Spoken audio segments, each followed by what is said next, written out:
नमस्कार। जय शिव शंभू, जय भोलेनाथ। बम बम बोले, बोल बम का नारा है, बाबा एक सहारा है।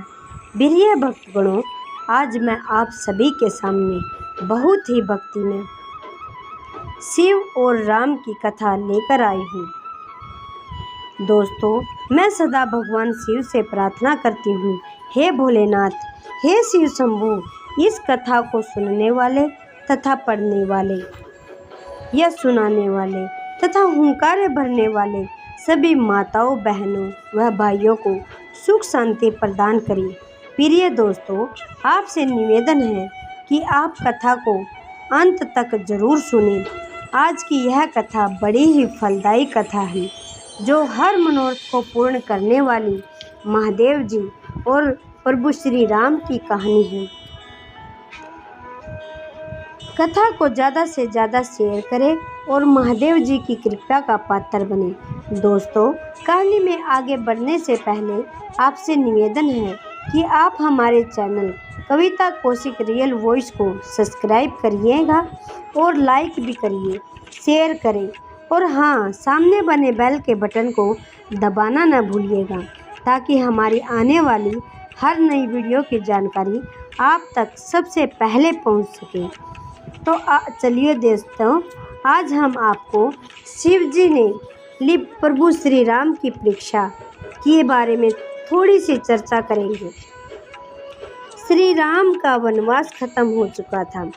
एक बार श्री राम ब्राह्मणों को भोजन करा रहे थे, तभी भगवान शिव ब्राह्मण वेश में आए।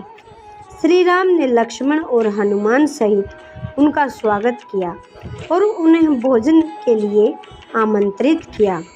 भगवान शिव भोजन करने बैठे, किंतु उनकी सुधा को कौन बुझा सकता है। बात की बात में श्री राम का सारा भंडार खाली हो गया।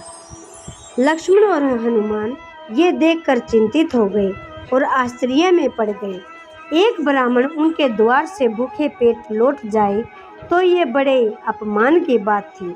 उन्होंने श्री राम से और भोजन बनवाने की आज्ञा मांगी। श्री राम तो सब कुछ जानते ही थे। उन्होंने मुस्कुराते हुए लक्ष्मण से देवी सीता को बुला लाने के लिए कहा। सीता जी वहां आई और ब्राह्मण वेश में बैठे भगवान शिव का अभिवादन किया। श्री राम ने मुस्कुराते हुए सीता जी को सारी बातें बताई और उन्हें उस परिस्थिति का समाधान करने को कहा। सीता जी अब शिव महादेव को भोजन कराने को उद्यत हुई। उनके हाथ का पहला निवाला खाते ही भगवान शिव संतुष्ट हो गए।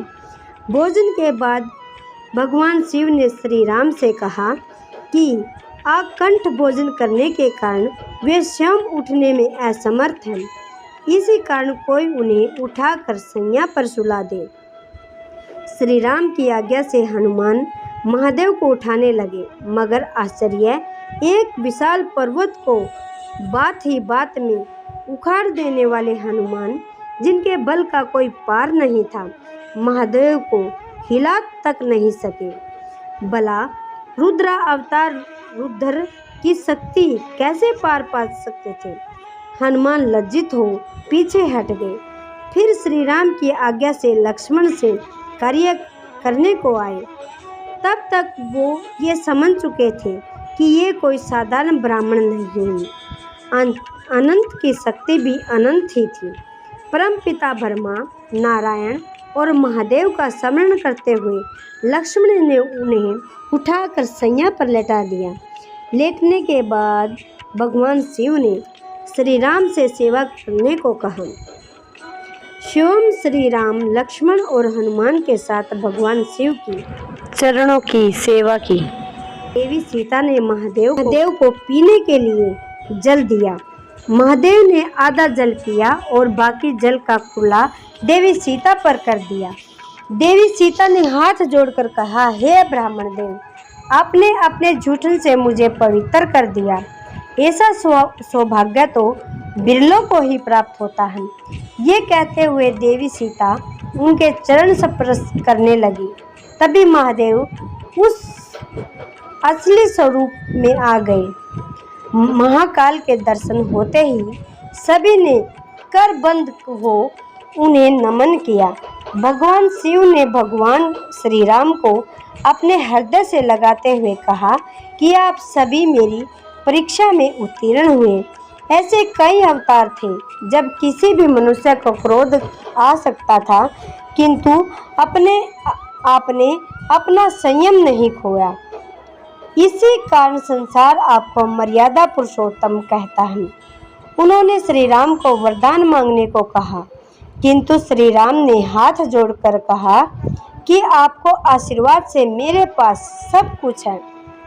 अगर आप कुछ देना भी चाहते हैं तो अपने चरणों में सदा की भक्ति का आशीर्वाद दीजिए।